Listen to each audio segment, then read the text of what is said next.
Pangalawang taon noong 1600 sa Iloilo, sa mismong puso ng Visayas, kung saan ang dagat ay tila walang katapusan at ang hangin ng gabi may dalang amoy ng asin at usok ng bagong lutong isda. Noon, ang bayang ito ay sagana, isang mahalagang pantalan. Dumarating ang mga barko mula sa Maynila, mula sa China, mula sa Espanya, sa India at iba-iba pang lugar. Sa umaga, puno ang pamilihan ng tawanan at ingay. Mga mangangalakal na nagtatawaran, mga bata na nag-uunahan sa daungan, mga babae at lalaking nagdadala ng palay, ng asin, ng tela. Ang simbahan ay puno ng kampana at panalangin. At kung tutusin, parang walang masama. Pero may isa laging naiiwan sa anino. Kahit sa gitna ng kasayahan, laging may bulong. May mga aninong gumagalaw sa dilim. Mga boses daw sa tabing dagat. Kumakanta ng Latin pero wala namang pare. May mga multong naglalakad sa gabi. Hindi nawawala ang kwentong kababalaghan. Sa umaga, tinatawanan. Sa gabi, hindi na nakakatawa. Hanggang sa dumating ang isang gabi na nagbago sa lahat. Ang dagat ng Iloilo ay kalmado. Wala namang bagyo. Pero isang barko ang dahan-dahang inanod papasok ng daungan. Malaki ito. Isang barkong pang-trading. Walang bandila, walang ilaw. Tahimik. Nang lapitan ng mga mangingisda, may amoy nakakaiba. Amoy na parang bakal, parang kalawang. Amoy dugo. Nang sinilip nila ang loob, nagulat sila. Puno ng mga bangkay. Hindi ordinaryong bangkay. Ang mga katawan, tuyo na parang balat na iniwan sa araw. Walang dugo. Ang mga mata, nakadilat at napako sa kawalan. Isa ang nagsabi, "Hindi ito gawa ng tao." At mula noon, kumalat ang bulong. Isang masamang pangitain daw. Ang barko ay iniwan, inabandona. Pero may isang nilalang ang bumaba roon. Mabagal, gumagaralgal, walang nakapansin. Isang banyaga, maputi, matangkad, mga mata ay pula, mga ngipin mahaba at matatalim. Isang halimaw na nakakubli sa katawang tao. Ginawa niyang pugad ang isang lumang kuta malapit sa baybayin. Doon, dahan-dahan siyang nagpalakas. Una, mga patay na pirata, saka mga sundalong nagbabantay sa pampang. Ang natatagpo ang patay. Tuyo ang katawan. Lahat walang ni isang patak ng dugo. Yung iba, hindi na matagpuan. At mula noon, gabi-gabi, may nawawala. Mga bata, mga babae, pati mga sundalo. Makalipas ang ilang araw, natagpuan sila nakasabit sa mga puno, tuyong-tuyo, parang balat ng tambutso. At yung ibang mga nawawalang tao sa syudad, minsan nakikita ng mga kapamilya nila, lalo na sa gabi, na dumudungaw sa bintana ng bahay nila. Pero hindi na yon ang kilala nila. Dahil sa mga ulat, pare-parehas ng experience. Nakita daw nila yung asawa nila, kuya, ate, tatay, basta mga kapamilya o kakilala nila, na hindi na normal ang mata. Mapula at yung balat nila maputla. Tapos biglang naglalaho na parang bula. Ang mga tao ay natakot. Hindi nila alam kung kanino hihingi ng saklolo. Sa gobyerno ng syudad, sa simbahan, o sa isang paniniwala ng mga Bisaya. Sa kilalang nagbabantay sa gabi, si Datu Lubay. Pero hindi siya tao. Siya ang kilalang hari ng mga halimaw sa Iloilo. Pinuno ng mga aswang, manananggal, wakwak, at amalanhig at iba pa. Kilala siya, kinakatakutan, dahil hindi lang siya basta halimaw. Isang halimaw na may prinsipyo. Kumakain lamang ng tiwali, mga mapang-abuso, mga magnanakaw ng yaman ng mahihirap. Sa mata ng mga tao, isa siyang halimaw, pero isa ring necessary evil. Kung wala siya, baka matagal nang nalunod sa kasamaan ang bayan. Nang malaman ni Datu Lubay ang pananalanta ng isang banyagang halimaw, nagalit siya.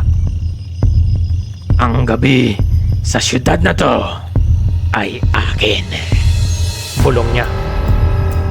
At walang kahit na sino, lalo na ng isang dayo, ang makakasira ng gabi ko. Lalong naging magulo ang mga gabi sa syudad. Ngunit, hindi lang silang dalawa ang magtatakbo sa bayang yon. Dahil may isang estranghero ang napadpad sa Iloilo, galing ng Luzon, sa kabundukan ng Cordillera. Ang pangalan niya, Carlo Mananggit. Isang mandirigma, may dalang anting-anting at isang kampilan na may kapangyarihan. Marunong sa arnis at sa paggamit ng iba't ibang sandata. Sanay sa laban, lalo na kontra sa mga nilalang ng dilim. Hindi siya dumating para makisali sa kaguluhan. Ang layunin niya lang sa Iloilo ay para ipagawa ang kanyang sandata sa isang panday na kilala sa buong Visayas. Yun lang ang pakay niya. Pero sa mga gabing nananatili siya sa bayan, nakikita niya ang mga bangkay. Iba ito. Hindi tulad ng mga halimaw na kilala niya sa Luzon o sa mga lugar na napupuntahan niya sa Pilipinas. Hindi ginutay-gutay ang katawan. Hindi kinakain ang laman. Hindi pinaglalaroan. Ang mga katawan, tuyo, walang dugo. Isang gabi, pumunta siya sa isang taberna. Uminom at naglabas ng saloobin sa mga tao. Mga kaibigan, ang nangyayari sa syudad na to ay hindi gawa ng mga halimaw na nakasanayan natin. Sabi niya, kakaiba ito. Isa ang sumagot. Kung hindi aswang, ano pa? Napangiti si Carlo. Pilit na binabawas ang bigat ng sitwasyon. Hindi pa ako sigurado, pero isa lang ang masisiguro ko. Isang matalino at hindi basta-bastang halimaw ang may gawa ng mga pagkamatay ng mga tao dito. At hindi lang siya nag-iisa. Madami sila. Natawa ang iba, pero sa loob ni Carlo, ramdam niya, hindi lang halimaw ang kalaban dito, mas matindi. At mula noon, nagsimula ang mga gabi ng bangungot. Ang mga simbahan na dating puno ng panalangin, naging altar ng dugo. Ang mga krus, nilagyan ng bangkay na pabaliktad. Ang mga pari, isa-isang naglaho. Sa kabilang dako naman, si Datu Lubay ay nagtipon ng kanyang hukbo. Hindi na palalampasin ang paghihimasok ng banyagang halimaw. Tinipon niya ang mga wakwak, manananggal, sigbin, pati ang mga amalanhig na dating tahimik sa libingan, ngayon ay bumangon muli para sa kanyang panig. Hindi niya hahayaang maagaw ang kanyang kaharian. Yung iba, masaya at gumalaw na ang panig ni Dato' Lubay. Karamihan ay lalong lumakas ang pagdarasal. Dahil kahit sino man sa dalawang hukbo ng mga halimaw ang magwagi, ang kahahantungan, ulam pa rin ang mga tao. Pero wala na silang choice dahil ang simbahan walang magawa. Ang tao ng gobyerno tahimik sa takot. Sa mga mata ng mga taga Iloilo, pareho lang, walang kaligtasan. At habang lumalala ang gulo, nagsimula nang makita ni Carlo ang direksyon ng laban na ito. Hindi lang ito laban ng tao at halimaw. Ito ay digmaan ng dalawang hari ng gabi. At sa pagitan nila, nang doon siya. Isang mandirigma na may dalang anting-anting. Isang estranghero na hindi naman taga Iloilo. Pero tila siya lang ang may kakayahang magpasya kung kanino mapupunta ang kapalaran ng mga tao. At dito na nag-umpisang manaliksik si Carlo. Unti-unti, parang usok na kumakalat, lumalakas ang hukbo ng banyagang halimaw. Noon, nasa gilid lang siya ng syudad sa may Pampang. Pero habang dumaraan ang mga linggo, sinakop niya ang mga gusali ng mga Kastila, ang mga simbahan na dati lugar ng dasal at kaligtasan. Ginawa niyang pugat. Ang mga krus, binaliktad at pinuno ng bangkay. Ang mga dasal, pinalitan ng iyak at huni ng mga paniki. At hindi lang siya kontento sa pag-inom ng dugo. Mas ambisyoso ang kanyang layunin. Magiging hayop ko ang lahat ng tao rito, bulong niya, habang pinagmamasdan ang lungsod mula sa tore ng kuta. Sa ilalim ng aking anino, wala silang pangalan, wala silang Diyos, tanging gutom at takot lamang, sabi niya. Kada gabi, may mga tao na nawawala. Kada umaga, may natatagpuan na parang piniga ang buhay. At habang dumarami ang kanyang mga alipin, mas lalo ring lumiliit ang pag-asa ng mga taga Iloilo.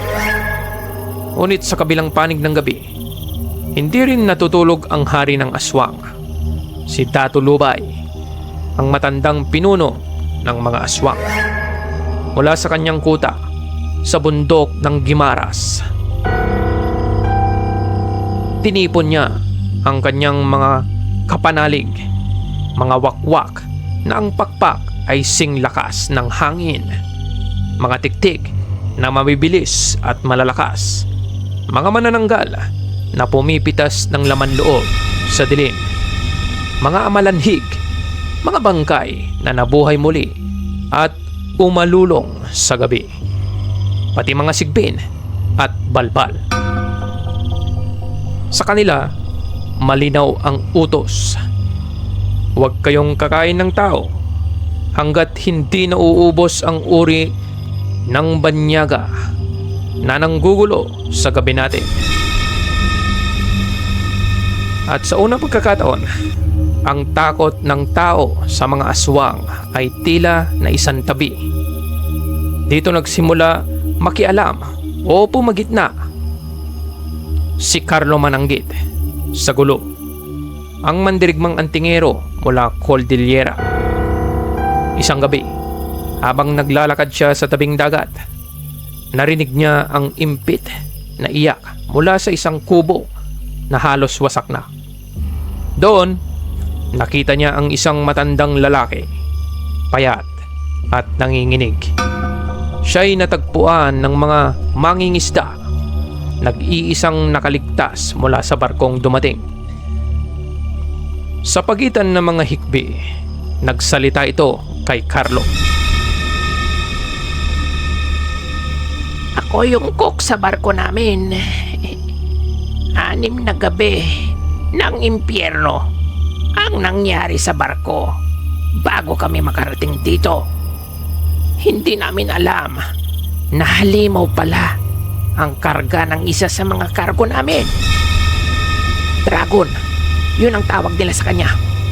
Pero nung panghuling araw, bago sumikat ang araw, ang kapitan namin ang huli niyang pinatay. Narinig ko ang sinabi ng kapitan namin. Dracula. Yun ang pangalan ng halimaw. Lumapit si Carlo, sabay tapik ng balikat ng matanda.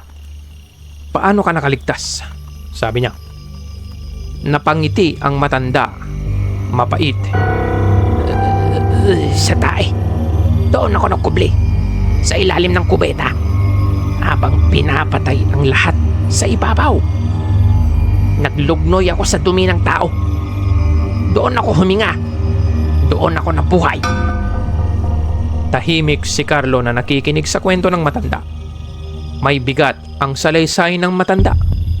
Kung ang halimaw na ito, tinawag na dragon sa Europa, at nagawa niyang lipunin ang isang buong barko na sakay ang maraming tao, may sundalo at pirata, paano pa ang isang bayan na walang armas, walang proteksyon? Kaya dali-daling umuwi si Carlo sa inuupahan niyang kwarto kung nasaan ang mga kagamitan niya. Sa gabing yun, habang nag-iisa si Carlo sa kanyang silid, inilabas niya ang kanyang anting-anting.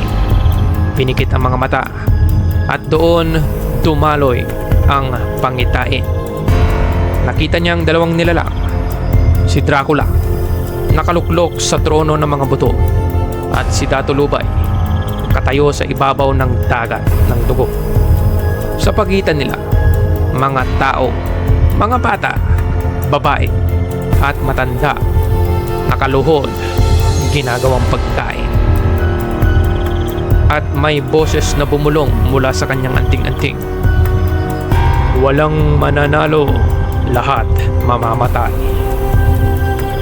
Tahimik at seryosong binukas ni Carlo ang kanyang mga mata. Nanlilisik. Ito'y laban ng 2 gutom, 2 pagnanasa, at ang mga tao ang magdudusa. Base sa pananaliksik ni Carlo, si Dracula hindi tinatablan ng ordinaryong bakal. Kahit sa sikat ng araw, isa siyang immortal. Samantalang yung mga kampon niya namamatay sa sugat na sanhi ng pilak at nasusunog pag naaarawan. Si Datulubay naman hindi rin mamamatay sapagkat nakaugnay ang kanyang kaluluwa sa mismong lupa ng Visayas. Ngunit may isang kahinaan ang pareho sila: pride, gutom, at laki ng ulo. Hindi literal. Pareho silang immortal. Pareho silang ayaw lumuhod sa iba. Pareho silang kumakain ng dugo at laman upang manatiling malakas. Pareho silang nagmamadali na maghari sa syudad. At dito pumasok ang plano ni Carlo. Hindi niya kailangan talunin sila. Kailangan niya lang silang ipitin. Tinawag niya ang kanyang estratehiya gabi ng pagkulong. Hikayatin sila sa isang lugar, gumawa ng bitag ng dugo. Pilitin ang kanilang tunggalian na mangyari doon at isara ang selyo. Diba? Madaling sabihin, pero paano? Sa unang pagkakataon, nagduda si Carlo. Isa lang siyang tao. Oo, may anting-anting siya. Oo, may sandata. Pero laban sa 2 immortal, nagduda siya. Habang iniisip niya ito, nagsalita ang matandang survivor na sinama niya mula sa dalampasigan, pinakain at tinamitan. Mag-ingat ka, boss. Kung magkamali ka, ikaw ang unang lalamunin nila. Ngumiti si Carlo kahit mabigat ang sitwasyon. Hindi ako ang kalaban nila. Sila ang kalaban ng isa't isa. Kailangan ko lang samantalahin yon, sabi ni Carlo. Sa mga susunod na gabi, lihim na gumalaw si Carlo. Sa lupa ng lumang simbahan, inilagay niya ang mga ukit, mga simbolo ng sinaunang ritual na itinuro sa kanya ng mga matatanda sa Cordillera. May kahalo itong dugo, abo, langis at asupre. Dito kayo magtatakpo, bulong niya habang hinihigpitan ang pagkakayari. At sa kanyang isipan, malinaw ang larawan ng mangyayari. Kapag nagbanggaan si Dracula at Dato Lubay, hindi sila titigil. Ang kanilang galit at pride ang magiging mitya ng sarili nilang pagkakakulong. Kailangan niya lang hintayin ang tamang gabi. At habang naririnig niya ang iyak ng mga tao sa gabi, ang mga panalangin ng mga natitira sa simbahan, at ang halakhak ng mga halimaw sa kagubatan, isa lang ang tumakbo sa isip niya. Kung hindi ako kikilos, wala nang bukas para sa lugar na to. At nangyari na nga. Ating gabi, biglang nagkalansingan ang kampana mula sa lumang katedral. Bagamat walang pari o sakristan sa loob, ang tunog ay parang iyak ng bakal. Umaalingaw-ngaw sa buong syudad. At doon, nagsimula ang digmaan ng gabi. Mula sa mga anino, sumulpot ang hukbo ni Dracula. Mga naglalaway na vampira. Karamihan doon ay mga dating naninirahan sa syudad na naging vampira. Ang kanilang mga balat ay parang balat na punit-punit na pumapaibulog sa hangin. Ang kanilang mga mata ay nagliliwanag na pula. At mula naman sa kabilang gilid, dumating si Dato Lubay kasama ang kanyang hukbo. Mga wakwak na bumabagsak mula sa himpapawid. Mga manananggal na dumadamba mula sa dilim. Mga amalanhig na nakatanikala, umahaplos sa lupa habang umaatungal.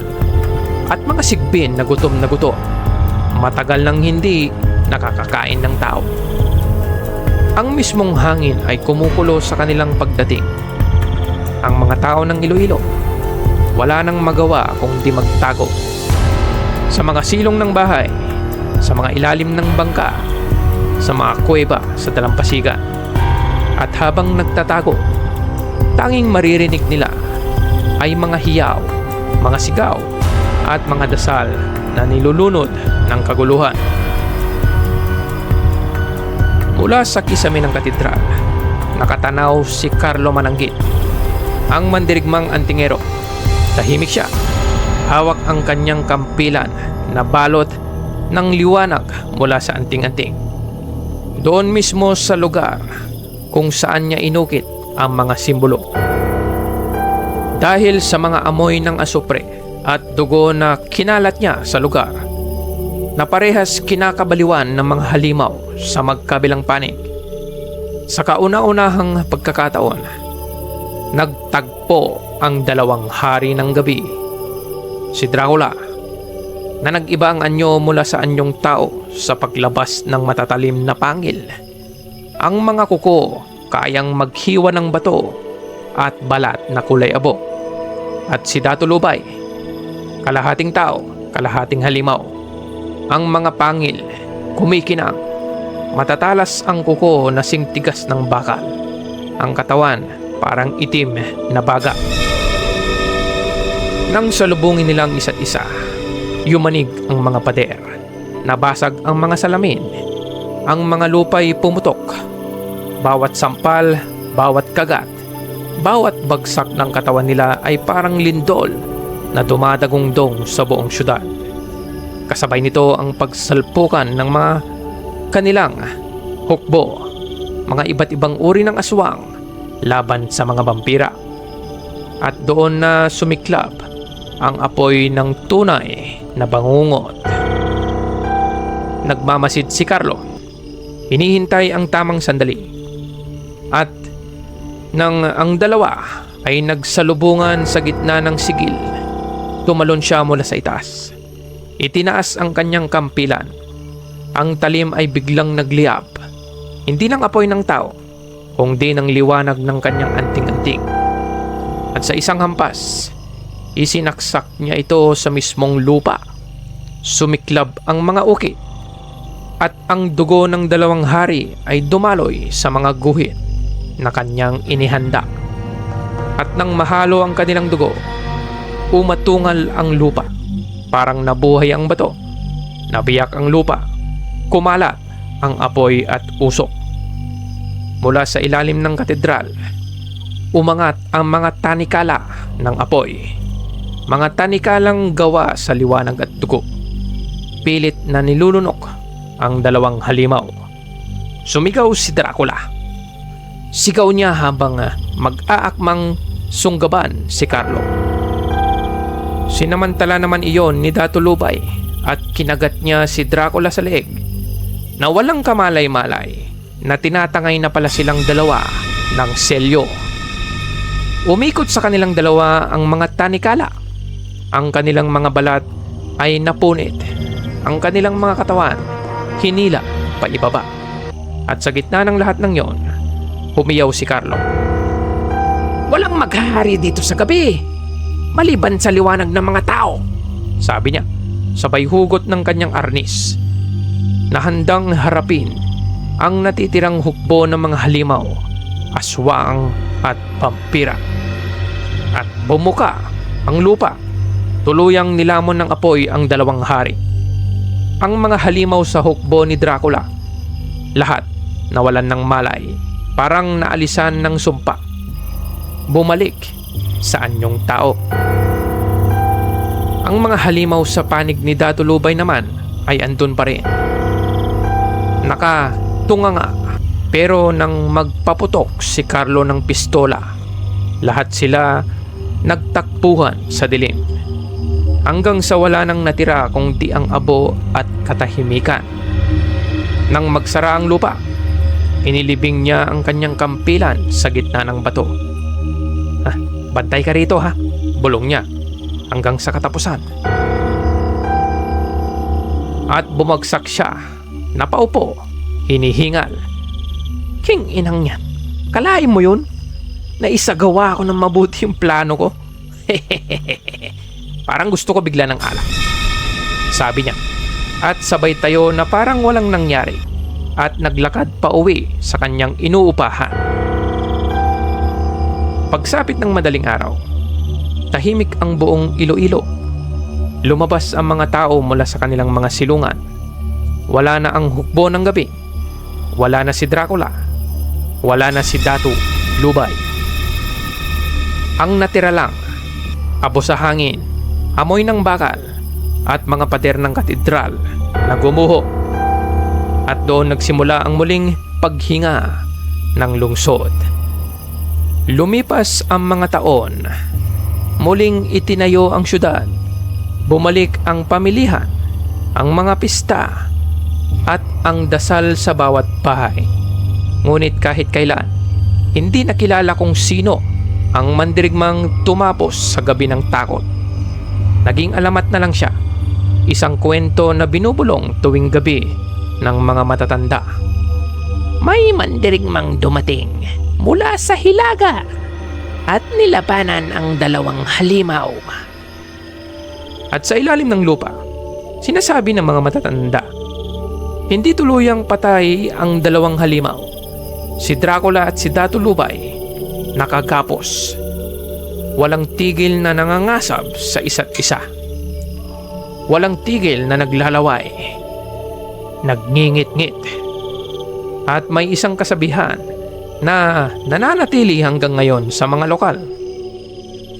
Hanggang ngayon, sa ilalim ng Iloilo, may dalawang halimaw na naglalaway, naghihintay, kung sino ang unang gigising.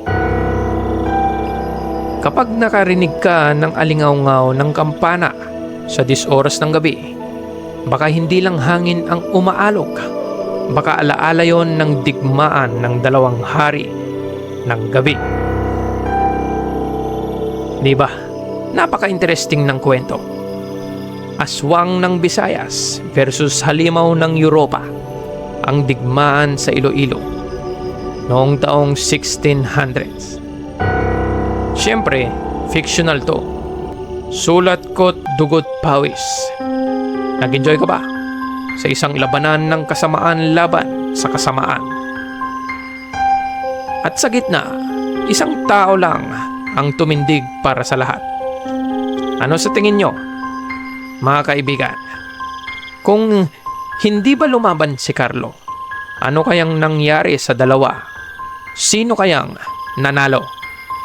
At dito na nagtatapos ang kwento. Kung gusto nyo ng mga ganitong klaseng usapan, mga kwentong nakakatindig balahibo, halimaw laban sa halimaw, mga taong may kakaibang lakas laban sa dilim, huwag kalimutang mag-subscribe sa Dilaw na Kandila. Nagbabahagi kami ng creepy, supernatural at mystery stories 3 beses sa isang linggo. Mga temang good versus evil, monster versus monster, at mga lihim na nakatago sa ating kasaysayan.